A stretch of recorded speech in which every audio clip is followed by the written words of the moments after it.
وكيف احنا اكو فوارق بين الاسئله، مع هذا احنا نعطيها درجه متماثله. مو هيك السؤال استاذ نعم. دكتور هيثم؟ نعم. لو اني فهمته غلط.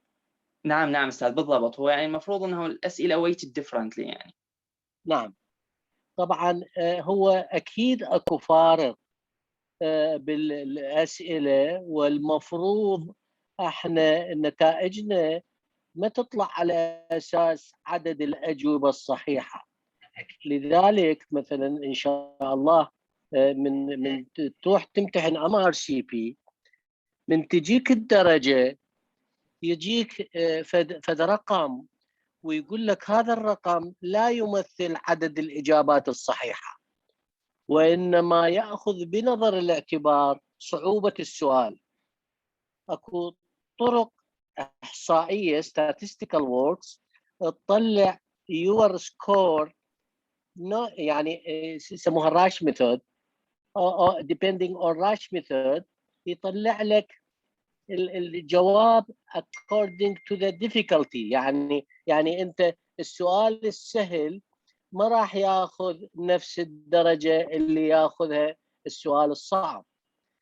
حضرتك انت مو بس ميزت بين السؤال السهل والسؤال الصعب، وانما جبت ملاحظه بعد اكثر اهميه، انه ايش قد essential هذا السؤال، وهذا السؤال ربما اقل اهميه مثل اسئله الامرجنسيز، اسئله اللي very critical يعني cases. هذا المفروض هم يؤخذ بنظر الاعتبار. طبعا هذا الديزاين يعني اكو محاضره ان شاء الله في اليوم اذا صار مجال ادز لك يوتيوب اذا لقيته. هذا مو بس لما انت تكون على خطا، يعني مثلا الاختيار خلينا نقول السي هو الصحيح، انت اذا اختاريت بي ايش قد، واذا اختاريت اي ايش قد. تدري حضرتك من الخيارات، هي الخيارات كلها بلوزبل، يعني بيها نوع من الصحة. فأنت قد تختار صح، أنت مختار خطأ، تختار أقرب شيء للصح، وغيرك يختار أبعد شيء من الصح. وهذا معناه أنه أنتم أكو فارق بيناتكم بالإجابة، ومع هذا السيستم القديم ما يستوعب هاي الحالة، المفروض يستوعبها. فإن شاء الله يعني فاليوم هسه احنا بالبورد العربي بدنا نعمل، يعني عملنا على بعض الامتحانات انه نطلع السكور سيستم مثل ما الMRCP طلع، اللي ياخذ بنظر الاعتبار يعني صعوبه واختلاف الصعوبات بين المفردات الامتحانيه. انا اشكرك على هذا السؤال، لانه هذا حقيقه سؤالك يبين عمق فهمك للتقويم والاسسمنت، وهذا ينطيني يعني قويه انه هو هاي يعني هذا الموضوع يلاحظه كثير من الناس. ويعني اشكرك على هذه الملاحظه، لانه مع الاسف يغفل الكثير سابقا عن هذه المواضيع، ويعتقد انه يعني مثل ما اعتادينا بالسابق لكل سؤال درجه. انا اسف يمكن اطلت عليك بالجواب. لا بالعكس استاذ، يعني انا استفاديت كلش من عنده، شكرا جزيلا. هو يعني النقطه اني مسولف بها قبل، بس يعني بس بين زملائي مشيرة على الفيس اكثر من مره، بس يعني ما مسولف بها ويا اساتذه، فحبيت اسمع رايكم بها. شكرا جزيلا. واكو برنامج ان شاء الله احنا من ان شاء الله الدكتوره امنيه حكت عن الايتم بانكينج. الحقيقه انا يهمني الطلاب مالتنا يتعلمون الايتم بانكينج والديتا اناليسيز ايضا، لانه يعني اول شيء يستفيدون منها في عمليه فهم الستاتستيكال وورك، يعني يفيدهم بالستاتستكس، ويفيدهم ايضا باستيعاب مواضيع الاسسمنت. يعني الديتا اناليسيس في الجزئيه جدا مهمه اضافه للايتم بانكينج. شكرا جزيلا دكتور. دكتور هيثم, you're more than welcome to join the team. Sorry.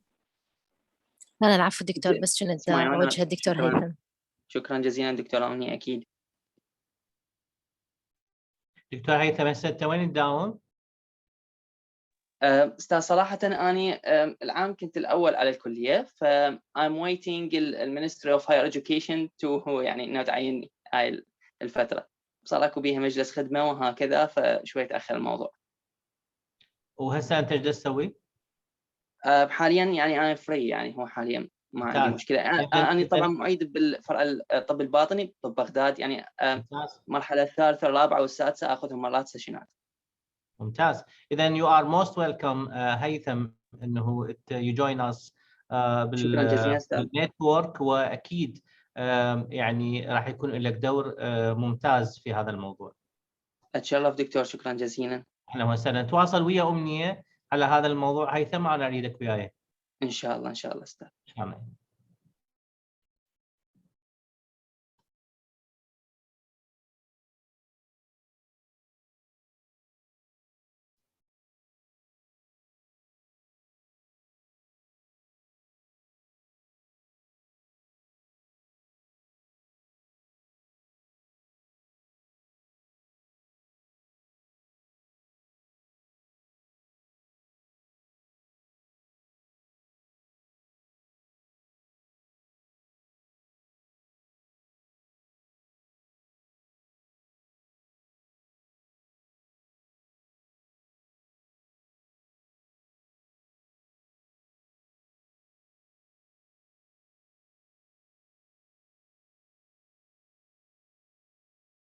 Education.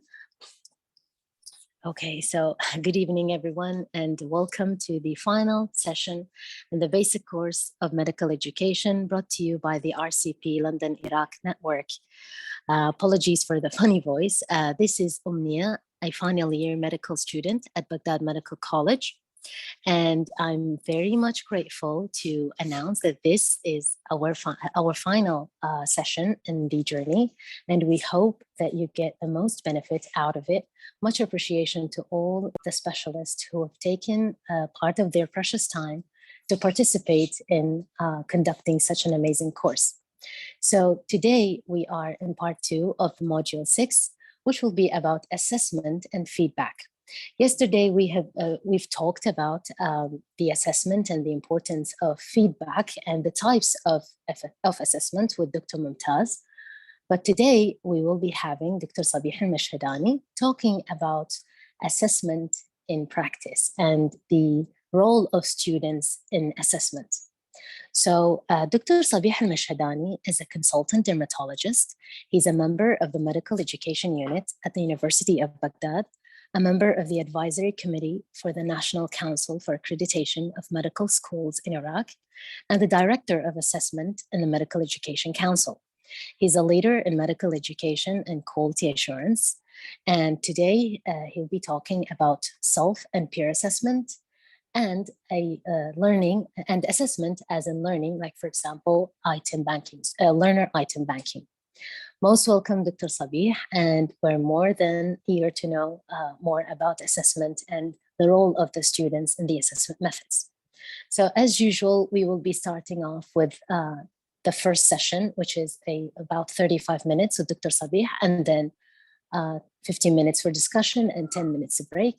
And then we will get back to Dr. Sabih, and finally, we'll end up with activities and your Q's and A's. So before I go, I'm just gonna remind you of the rules of the session. If you have any question, please type it down in the chat box, or you can raise your hand, unmute yourself, and speak directly to the doctors. There will be some forms that we will post in the chat box about the attendance. They're very important for your certificate issues, so make sure to type your email and your name correctly in them. Again, they're important for your certificate issues, so make sure to fill them correctly. And without further ado, thank you so much. And back to you, Dr. Hilal. Thank you very much, dear Omnia. Good evening and most welcome for all attendees. I have to welcome Dr. Mumtaz Patel. She is with us tonight, as well as our dear Hassanin Al-Tayyar. He is with us. Most welcome, Hassanin. Most welcome. Most welcome, Mumtaz. Assalamualaikum. Are you okay? I hope everyone's well. Thank you. Thank you very much.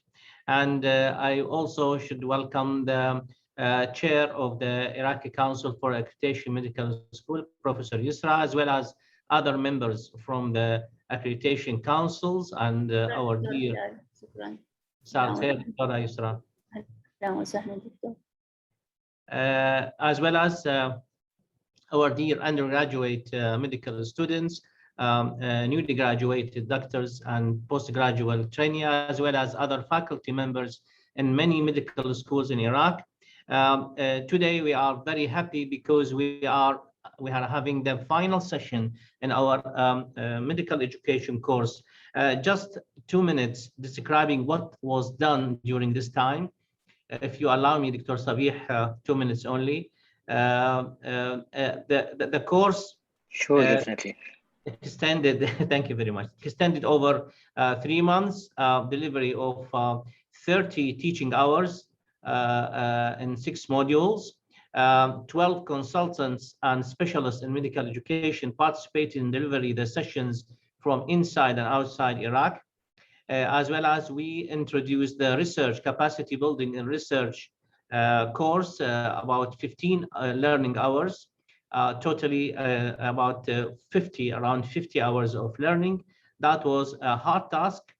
Thanks God, who helped us in delivering these sessions during this time, very short time. And also it was very well received by many colleagues and doctors everywhere. And that was our first trial in doing such activities, and we are planning for the future, inshallah. I should thank all the faculty members who participated in delivering these sessions, all medical students who were the hero of these 2 courses in organizing everything with a very high standard. And I am sure together we can do it in a better way.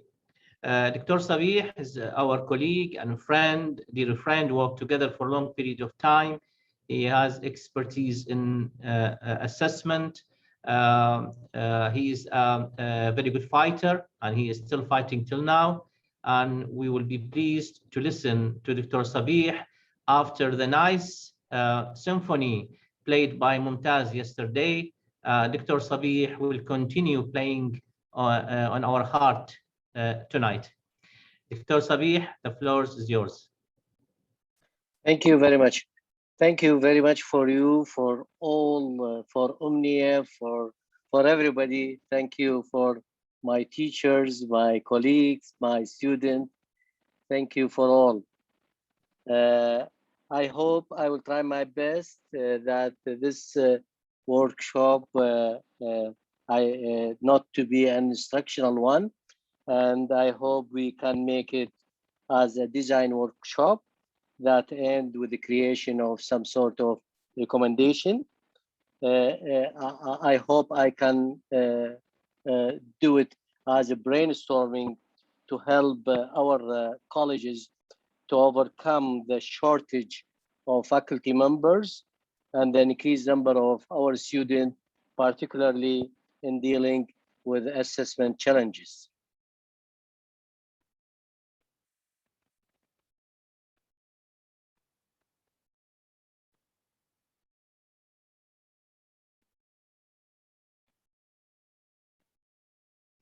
Today, we will deal with an important issue regarding an assessment, and I will call it the role of student in assessment.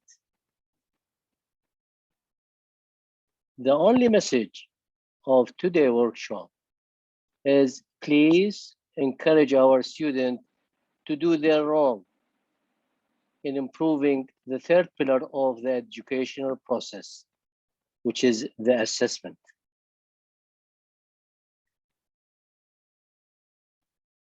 David in 2000 said we should permit them, we should permit our students to learn how to make these processes regarding the assessment their own, rather than the ones they are subject to.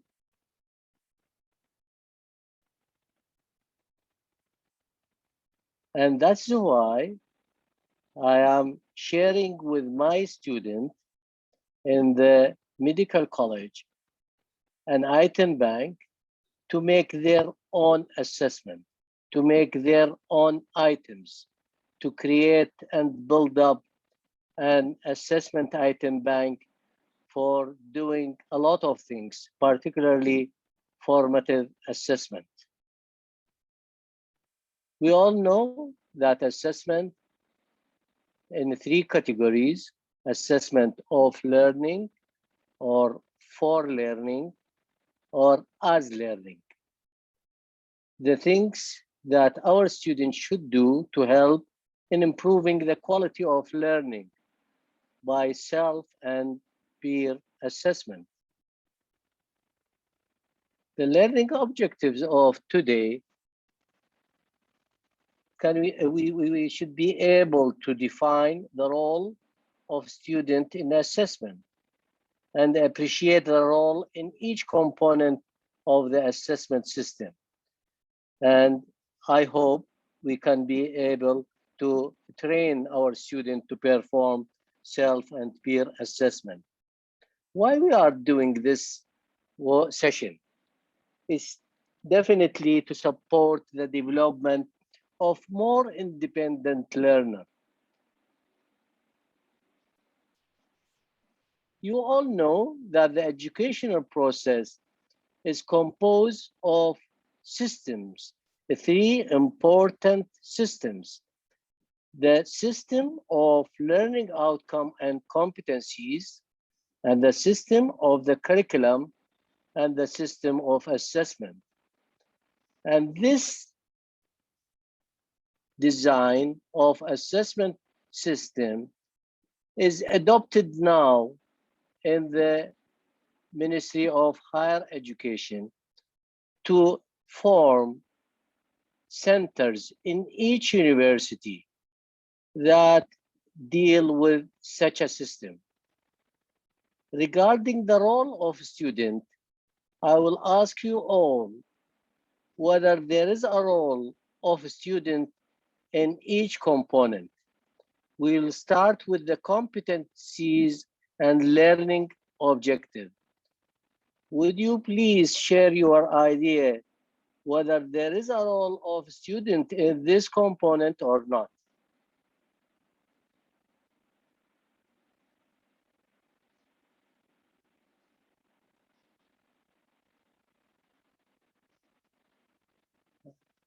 Omnia? Yes, I haven't received any. Okay, so if you have any points to say, dear participants, you can raise your hand and unmute yourself, or you can just write them down in the chat box. Okay, so Rasul Nu'man is saying yes, there is. Would you please explore what do you think?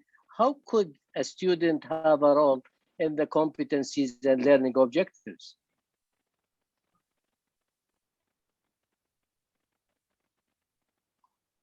Anybody have an idea?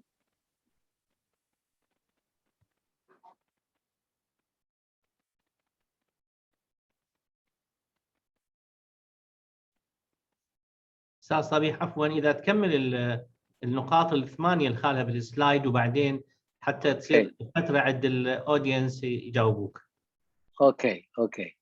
The second point, or the second component in the assessment system that we designed for our university is the instrument, or the assessment instrument, for the 3 domains of education, of learning, in the knowledge, the skills, and behavior. What about the blueprint? Should we share the blueprint with our students? Regarding the test administration, should we ask our students the way they prefer Is it an electronic one? It's computer-based or paper and pencil? What about scoring? How do we score and do the data analysis for our exams? What about the standard setting? Do our students have the right to discuss the cut score?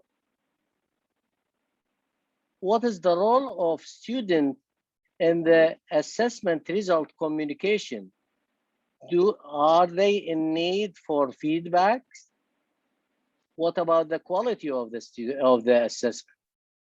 Is there any role of student in defining the quality assurance system?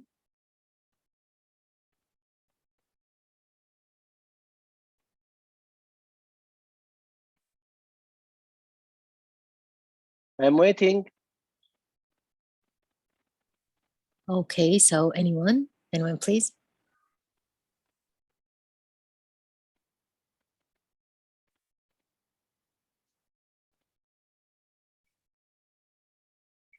Okay, Ibrahim, please go ahead. Thank you, Amnia. And thank you, Dr. Sabih. So I think like it all goes back to what we always talked about, is that the role of students in providing like sound feedback, and that would be reflected into the assessment process, and how the assessors would like use that feedback to creating more effective learning objective, I guess, and more like sound test administrations in a way. So I think that's the point that I have in mind right now. Thank you. Thank you. Thank you very much, Ibrahim. I will start from the first one regarding the competencies and learning objective.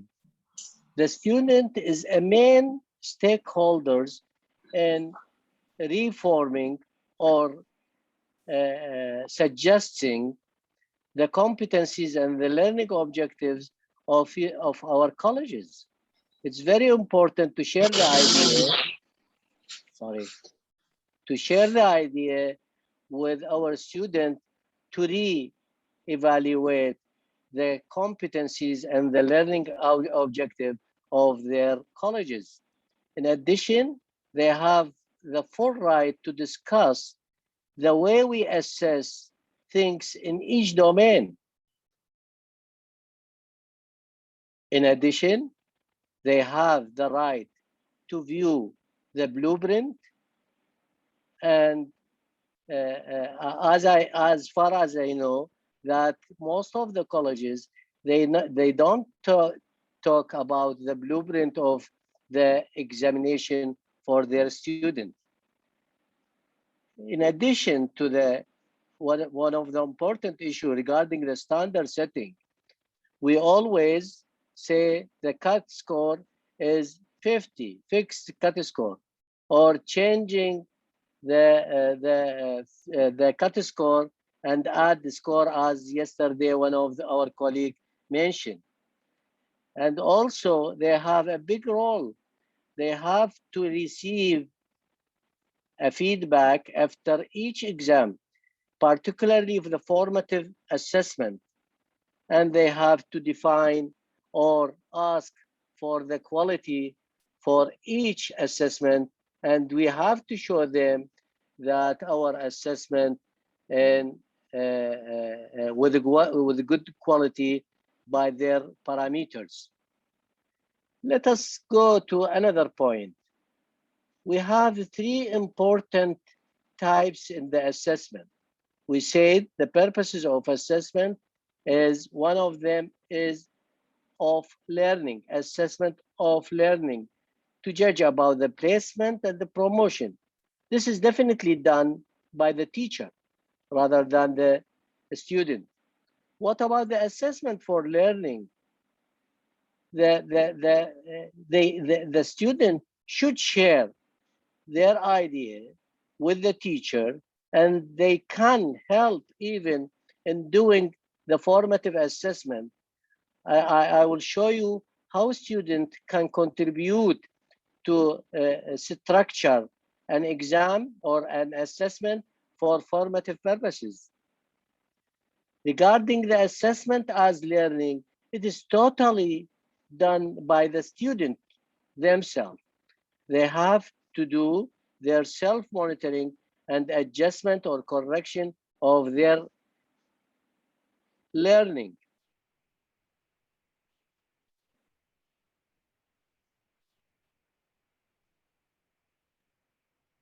Sorry.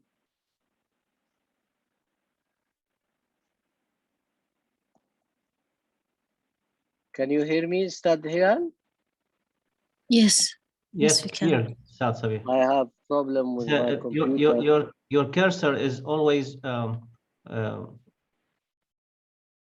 moving. I cannot move my slides. I think I have to stop sharing and return back to. You can share it again. Okay. Okay. Assessment as learning occurs when the students are their own assessors. They have to monitor their own learning and can ask questions and use a range of strategies to decide what they know and can do, and how to use assessment for new learning. Well, this is an advice for all the tutors that be careful that the curriculum is the minimum of what we are supposed to teach, but we can go above and beyond that. And when we limit students to all doing the same test or project, we also restrict learning through the assessment process. What's important for us in the increased productivity of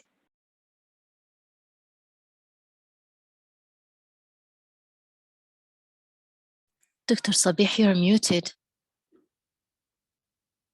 Dr. Sabih?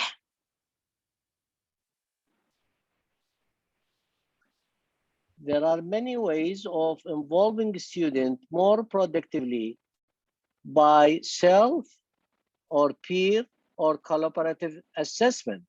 In self-assessment, students are required to rate their own performance against standards, while in peer assessment, they rate the performance of their peers. There is also another method of doing schemes of assessment involving students may also include some degree of collaboration between staff and the student as informative assessment. The student can be an assessor and can be a co-designer for an assessment. This is a very important point to lead to empowerment of our learning and can also support the development of lifelong learning by equipping the student to see failures as valid part of learning process. To do that, we have to form a new culture and a new environment where errors are valued as learning opportunities. We have always to tell our students that don't worry, prepare to be wrong, otherwise we will never learn.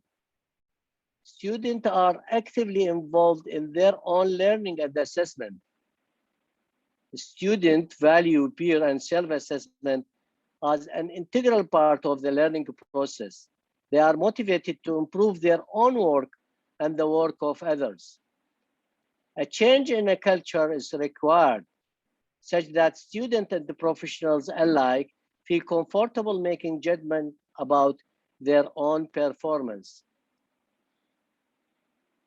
Learning needs assessment, which needs a constructive feedback.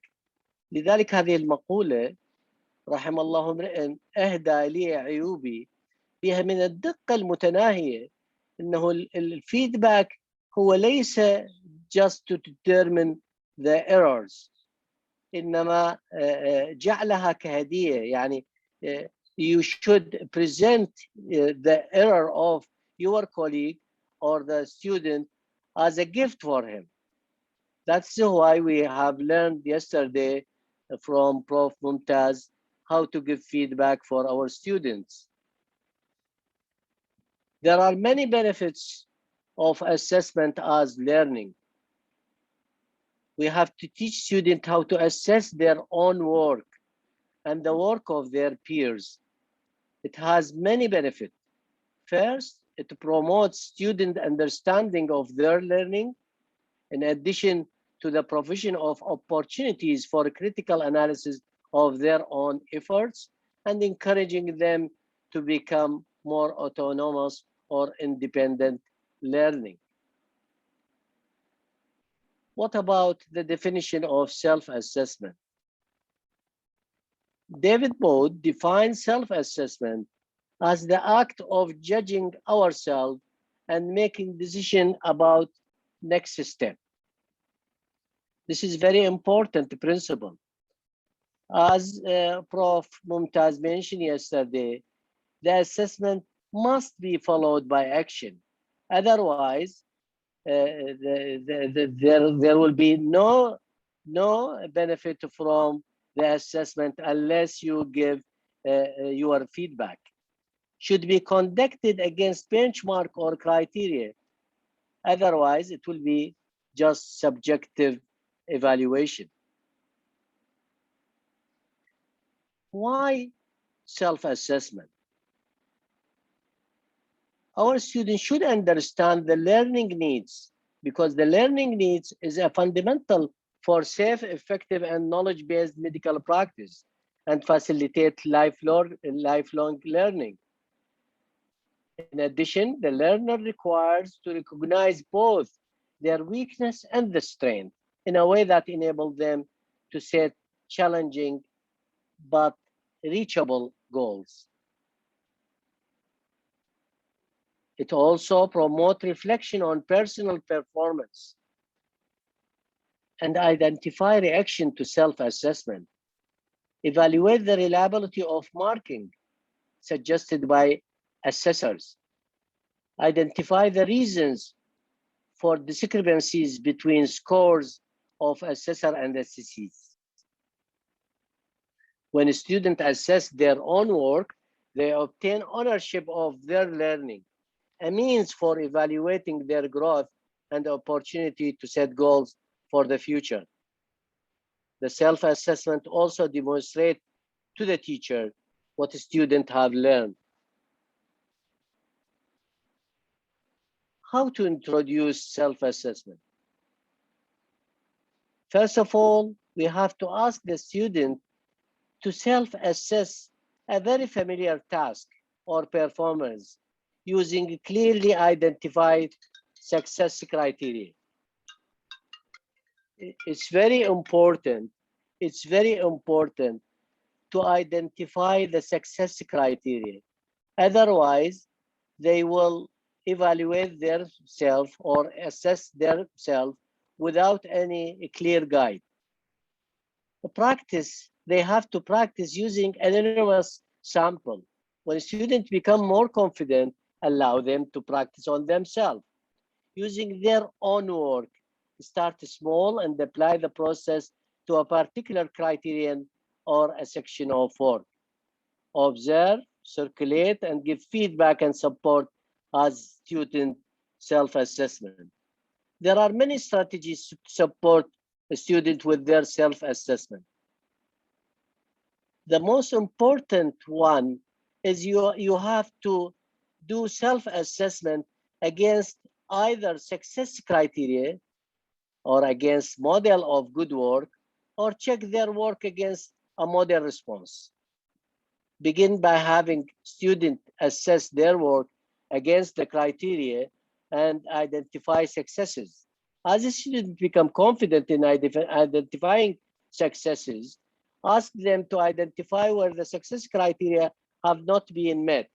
The teacher may help with ways to improve. Finally, students identify successes and an area for improvement and then make the improvement independently.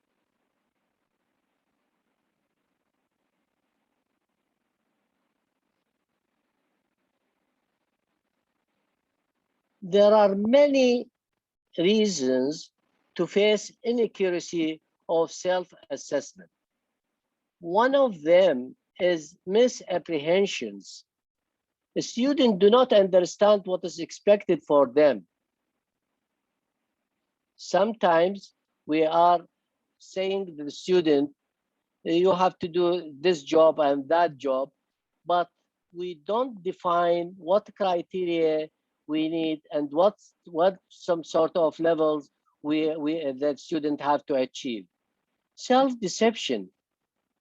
Most medical students are people who have performed well at school, primary or secondary school, and always receiving strong positive feedbacks from a young age, giving them a self-confidence that may be resistant to modification. Or there may be a reason in scoring of potential or ideal rather than actual performance.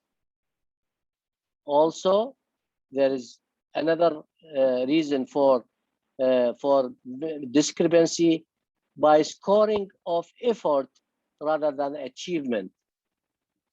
Compensation for poor performance as a defense mechanism. Before I will start peer assessment, I will ask you all, particularly our teachers, do they practice self-assessment and ask their student to do their self-assessment or not?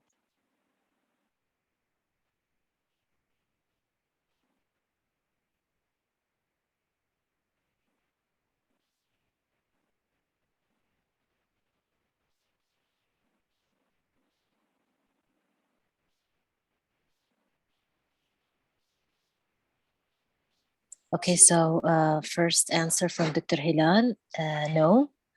Dr. Hassanin says not routinely, maybe.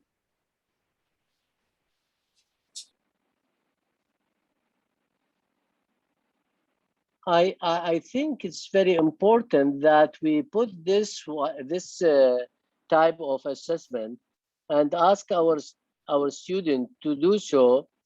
It will help a lot in defining the weak points and the strength of our student.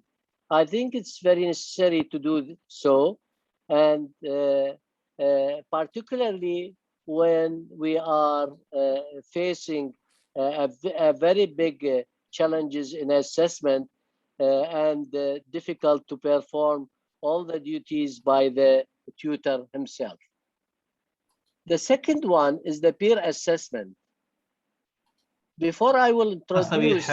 صبيح عفوا إذا تسمح لي هذه this is a very important point you figure out is that self-assessment. Can we ask any one of the faculty member, esteemed faculty member, Mumtaz, Hassanin, Stada Dhikra, or other colleagues inside Iraq, did they have any experience with this self-assessment? Can they give us a very short description of their experience? Thank you, Dr. Hilal. Very short answer. Yes, I think we don't do it routinely, which I think Dr. Sabih's point is very important. We tried it in the Oxpal method between the Oxford and the Palestinian territory medical students. And we did a very successful program of peer mentoring and peer assessment, medical students from Oxford pairing with students from the West Bank, and creating a very successful mentoring scheme, including the provision of timely, honest, and consistent feedback between the two parties. So it worked well. And that was, a couple of years ago. Thank you. Thank you, Hassanin. Mumtaz, any comment on that point?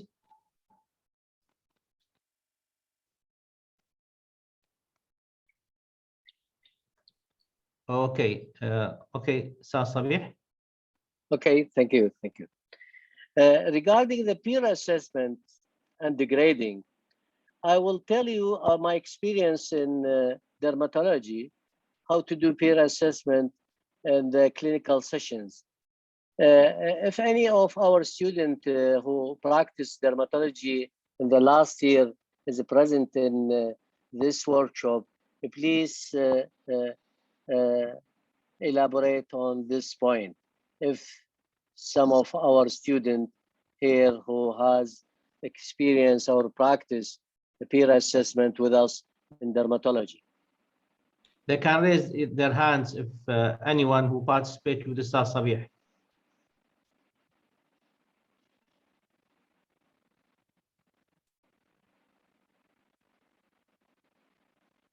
Okay.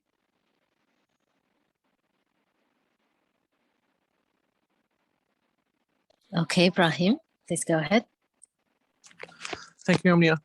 So I think, like, if I remember correctly, to what Dr. Sabih is saying, is that last year what we did is that when we were having like small groups, and each one would do like an evaluation for a specific case, and then the rest of the group would do like assessment for that group, would like ask if you want to ask more questions, like for example like in the history, or if you want to add like specific points and what that group did well and what they didn't do well and how we can improve it. I think that's the whole process. Like that's in the general matter, that's the process that went in dermatology. So yeah.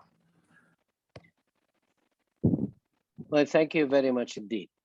Well, the usual the usual way what we are doing in dermatology, that one of the students, we ask him to do like taking history of a focus history of in dermatology, and they usually take the history. After that, we ask all the other students to grade their peer, and each of the students give a certain mark out of 10. And then we ask each student why he is giving only 7, say, or 6 marks, not 10. And then usually these students elaborate on the what they think it is missing in the performance of their peers. And it was a very good experience that most of the students at the end of the story, they know what are the criteria of giving marks for such a task. And then we will discuss all the issue that it's very important to be included in such a task. Peer assessment involves student assessing other student work according to set of criteria and offering feedback suggestion by giving grades for their peers. Start your session, let one student do the task, ask the student to grade the peer, ask them about the criteria and explain the missing grades, discuss the criteria of success, checklist or rubrics, during clinical discussion, do a critical discussion with all students. Peer assessment, feedback, and improvement should occur before students submit work or request teacher assistance. I think it's very important for students to come together and discuss things between them, and they will find a lot of missing things and weak point, and also the strength point in each of the peers. There are many strategies to do the peer assessment. One of them is the SWOT analysis, which is looking for the area of the strengths and the show evidence of success, and also the sections that need some work on it, and all the opportunities that could be further developed, and all the obstacles to improvement. Also, we can do a simplified one, which is called the stars and the stairs. The stars identify where the work needs the success criteria, and the stair suggest the steps for making improvement to the work. Thank you very much indeed. I'm waiting for your questions. Okay, thank you so much, Dr. Sabih. So anyone, please, if you have any question, you can type it down in the chat box, or you can simply raise your hand Unmute yourself and talk directly. أستاذ صبيح بلا زحمة ممكن end share. Sure. Okay, Dr. Ahmed, please go ahead. Assalamu alaikum. Alaikum assalam wa rahmatullah. Thank you, Dr. Sabih, for this very interesting and important subject you have raised here. I want to raise an issue about the role of the student in the assessment. You raised a very important issue about the student as an important stakeholder, and this is true. He's a very important stakeholder, but from our reality in Iraq, I want to ask this, and maybe I want also to ask the students who are attending now here, because from our experience by applying the new criteria for the assessment, one of the struggles we have is with the students, because as we know all, the criteria of assessment, maybe it has a conflict of interest for the students, because this will deprive the students from the accessory marks, excess marks that usually added to the students by the end of the year, maybe 5 marks, maybe 10 marks. And also we have, I don't know, in our college, we don't add, there is no compensation between the clinical and the theoretical parts. So the student has to pass each of these domains separately. Maybe in other, and I know that in some of the colleges, there was a resistance from the students for this step by non-compensation between the two, because this will make the ability of the student to pass more difficult. So what do you think about this? And maybe we need an education in the section among the students about this, to be part of it. If we want to apply these standards, the student must be on our side, on the side of these standards, not against them. What do you think, dear Dr. Sabih? Thank you, Prof. Ahmed, for your raising this important issue. The problem here is we are violating the principles of assessment.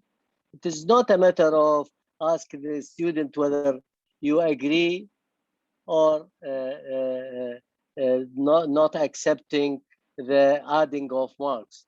This is from the start, it is some sort of violation of the principle of assessment. We will not discuss these matters with the student. Maybe we will discuss how to set a cut score. We will discuss with the student what is the best way to define your learning in what method. This is the way we discuss discuss things with the student. Things that violate the principle of assessment are out of question. We will not get students that agree that if you ask him whether you prefer adding marks or not. Is that clear, Dr. Ahmed? Yes, of course. I just want to raise this thing. I want, because sometimes, and we have encountered this, the high authorities, they usually listen to the students. They are the students. They are making like lobbying. It's like a lobbying. They are pressuring the high authorities for this. So we need I can see here that some of the students are here in our meeting and attending. They are more they are exciting about these subjects and want to know. So I just want to raise this thing Dr. Ahmed, to hear thank from you the so students. much. Yes, to hear, yes, what they Yes, want thank you to so say much. about this. So let's hear about the students, starting with Nassim. Please go ahead.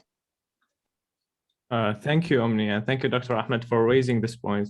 I think from a student's point of view, there's, the way I see it, there's some sort of miscommunication between the students and the faculty and the examination committee, the one responsible for designing and the education and the faculty overall.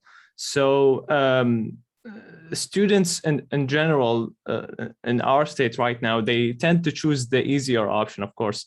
As Dr. Ahmed mentioned, they may want to get higher degrees, get higher marks, and pass examinations easily. Of course, that's not the point of the exam. It's the exam is part of the learning process. It's you can still learn, and you should learn from the exam that you take during your college years.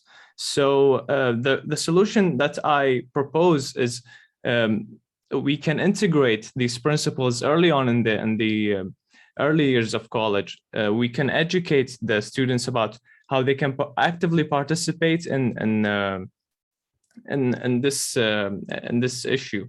So when the students know how to assess each other and know how the assessment process is taking place, they can then agree and like the way we talked about it yesterday with Dr. Mumtaz, we can then move on up to the synthesis and then evaluation of the whole process. So when students become aware of how they are assessed, they can actively participate in this process. So that's the point that I want to add, and thank you again for sharing. Okay, thank you very much. Thank you, Dr. Sabih.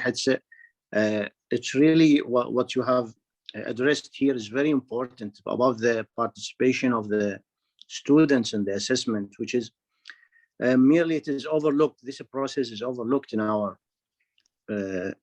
practice.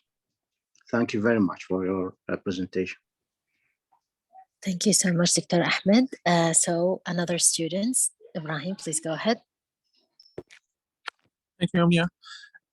So yeah, I'm not gonna add too much on because like Nassim mentioned all that's needed, but yeah, it's just like the students are not aware of the feedback and assessment process. So like from personal experience, when we get a feedback on a specific course, it will be just like generalized. So just like provide feedback on like your experience, and the students not fully aware on what base they should provide their feedback. So by their like mentality, they would just go to the negatives that happened. So that's how it works. But I guess, yeah, just like Nassim mentioned, there should be some ground rules or basics or norms to how to make an effective assessment. So yeah, just my question to Dr. Sabir, he mentioned something about the assessment domains, and one of them is the self-assessment. Just like I mentioned yesterday with Dr. Patel, like in my line of work, there's like these 3 points is that my peers would assess my performance and my students would assess my performance and I would assess myself. I've always like found it a little bit weird to assess myself on my performance because I don't know, it's just like, I don't feel like comfortable doing that. So I just want to kind of like hear from you, Dr. Sabir, what's your thoughts on that? Like you as a professor, like how do you evaluate your performance in like an effective way and in a realistic way, I guess, and doesn't like sound bigger to the life like to the faculty, I guess, in a way. So yeah, that's my question. Thank you. Well, thank you very much indeed. It's not easy job to start assessing yourself. The most important bit, you should start with taking all the criteria of success aside and then do it by yourself on a simple task, then continue to perform your self-assessment on a very big task. It's not easy job to start with, but it is some sort of adding your experience, how to reflect on things. If you practice reflection on what you are doing most of the time, it will be very easy for you after practicing. You will get a good qualified self-assessment. It is not easy to start with, definitely, but we have to practice this always, since the reflective practice is an important issue that get benefit for the physician for lifelong learning. It's very important to practice this, and I am sure to start with this, it's rather a difficult, not easy job. Thank you. Absolutely. So please, Dr. Mumtaz, go ahead and share your experience with us. Thank you. I think Dr. Tikra's hand was up before mine. Did you want to go ahead, Tikra, first? Okay, Dr. Dikra. Yeah, hello. Assalamu alaikum. Thank you, everyone. Thank you, Prof. Mumtaz. Thank you, dear Dr. Sabih, for the lovely presentation. I want to put 3 points. Number one, just to answer Dr. Haytham, yes, I think it's very important to have these 3 elements of assessment. You self-assess, you have your peer assessment, and you have your supervisor or your tutor assessment. And these are very important to have the 3 of them, because if you score yourself as very high assessment compared to your peer or even your supervisor, it shows that probably you are I cannot say arrogant, but you are overestimating your capabilities, and you need to reflect on that. At the same time, so all of us, we have to do this, and not only the students, even as consultants, when we do our appraisals on yearly basis, and then every 5 years we have to get the revalidation, we have to do self-assessment as well as comparing it to the assessment of our peers and other colleagues' assessment. So it's a very important point to know that. That's number one. Number two is currently we have involved the students from year 5 to be participating in the assessment of year 3 and 4. And I'm talking about students from Bristol University who come in a placement in our Yeovil Hospital as a district hospital, but we have students from them. So we are involving students from year 5, which is the final year here. It's not 6 years, 5 years study. They are involved in the assessment of year 3, and this is all regulated and reviewed regularly. And the other thing is just to say thank you very much for this very interesting evening. So thank you. I leave the time to Dr. Mumtaz. Thank you. Amazing. Thank you so much, Dr. Dikra. Please go ahead, Dr. Mumtaz. Oh, thank you. And thank you, Dr. Dikra. Very interesting and points, and all I agree with similar things to what we do here as well, isn't it? So firstly, just to say, going back to some of the initial points that Ibrahim and others had raised earlier, is I think transparency around assessment is so important, and to get that buy-in from the students is so integral to make sure that they understand the reasons why assessment tools are there, assessment processes are there and have changed. So one of the things that we've certainly started to do, and it's been going on, but at different levels of engagement, is involving our students, both undergraduate students, but also postgraduate students with the postgraduate exams, with the assessment work. So both if there's rewriting of strategies, if there's different committees, we have student members sitting on those committees. So again, it helps with kind of the development of processes. And my last MSc student last year that I supervised helped write the whole curriculum and the assessment strategy for intensive care medicine. He was a postgraduate trainee. So again, you know, it's so important to have students involved at all levels if possible.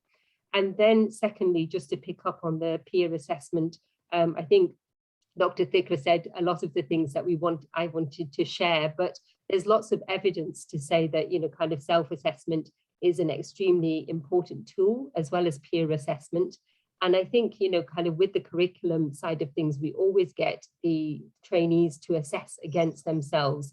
And the ones who over-assess, as you said, Dr. Thikra, there is also evidence to back that up to say that those are probably some who may be lacking insight, whereas the ones who are actually doing very well always most of the time underestimate their sort of level of sort of performance. So all points I agree with, but hope that's helpful just to share experiences from the UK setting as well. Thank you. Thank you so much, Dr. Mumtaz. So anyone else, if you want to share your opinions?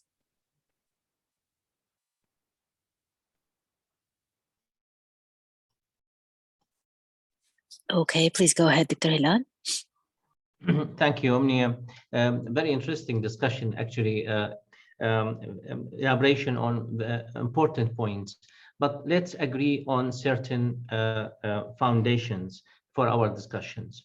There are principles for assessment, and as Professor Sabih said, it shouldn't be violated. And this principle of assessment, including, as you all know, there is no compensation, there is standard setting, there is formative assessment, summative assessment, etc. There are principles of assessment. It should be agreed by all stakeholders, including the students. Yes, we agree now that in many medical schools in Iraq, they are in the comfort zone because there are no many basic principles of assessment is there, which makes lives easier for the examinations and makes scoring high in many medical schools. And there are variability between the marks, even among the medical schools, because the assessment is different in each one. But what is our aim? All of us, what is our aim? Our aim is the patient. Our aim is to graduate doctors who are safe, knowledgeable, behave in a professional way. They have many skills, including communication skills, leadership skills, team-based skills, etc., etc. All we agreed on that, on these issues. So if we agree on these issues, which is the competencies or the outcomes we agreed upon, how we can reach them without evidence. And the worldwide evidence suggests that we have to do 1, 2, 3, 4, 5 to reach to this evidence. All the stakeholders, including the faculty member, the policymakers, including the student, should agree on these principles and should work for that. Therefore, as Dr. Ahmed Hashim said, yes, there are sometimes there is a creation of lobbies against certain principles, basic principle of assessment like compensation. We couldn't graduate a doctor who can pass in the knowledge, in the theory, but he failed in the clinical examination. It is unfair to accept that.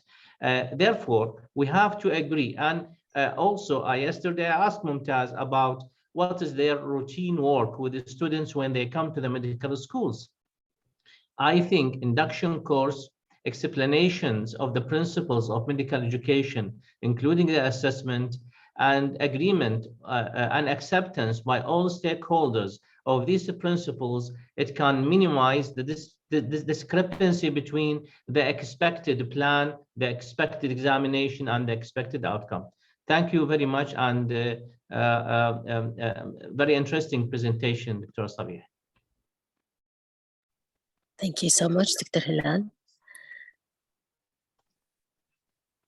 So anyone else? Can we hear something from Hassanin? Okay, Dr. Hassanin. الهلال شفتني ما منتبه يعني تريدني. لا منتبه. ما شفت ايدك. There is no coffee or any refreshment in your hand, Hassanin. لا ماكو شيء. No, I think I'm sharing the previous experiences. I agree with in the points we discussed. Peer mentoring, of course, is very important, and also as Professor Sabih indicated earlier. So students and learners need to be involved in the process. I think in my previous lectures we talked about student-led education or learner-led education, or the student does most of the work, and the expert opinion, the professor, the instructor, the tutor will only give the expert advice, which is less than like 20% of the work. So the majority of the work should be done ideally by the student, by the trainee, and we observe and teach them and give them the right instructions at the right time, give them feedback on their presentation. I think this is one of the most powerful ways of education and learning, and it will always augment or improve the intrinsic education or intrinsic interest in the learner and in the trainee. Thanks, Dr. Hilal. Thank you. Thank you, everyone.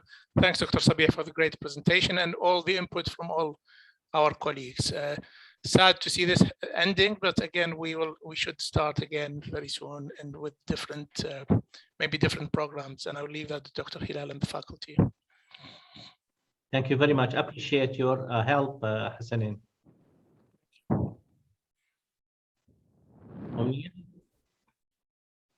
Okay, sorry. We have just 5 minutes to go to the break. Probably it's not a secret to be shared with you.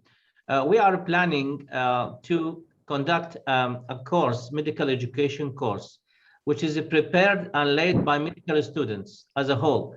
I want to hear your opinion, Professor Sabih, Mumtaz, Hassanin, Dr. Dikra, Dr. Yusra, and everyone who is participating with us.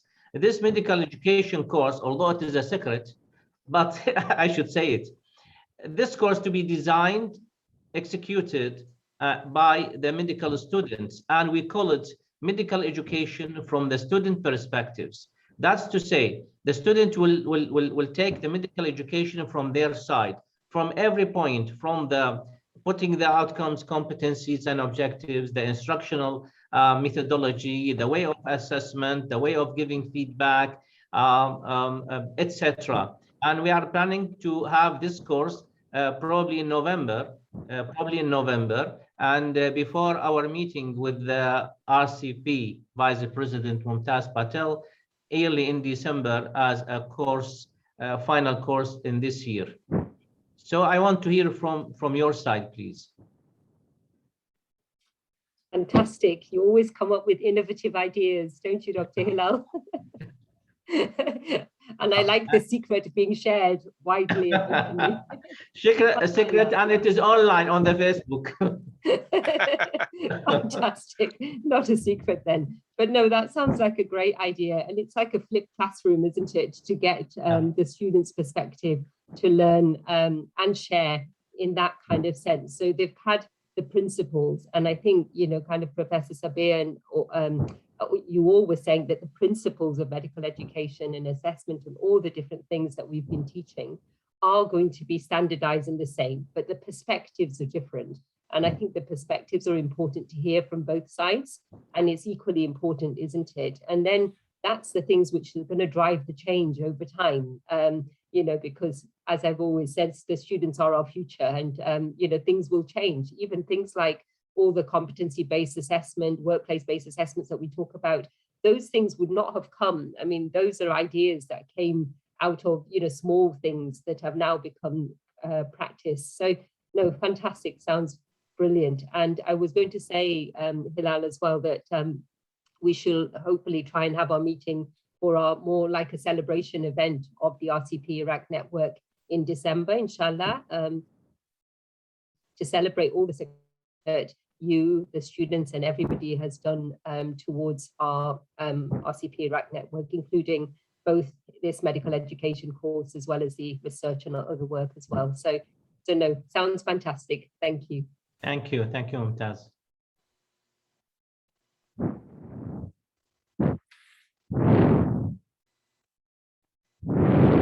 Munia, back to you.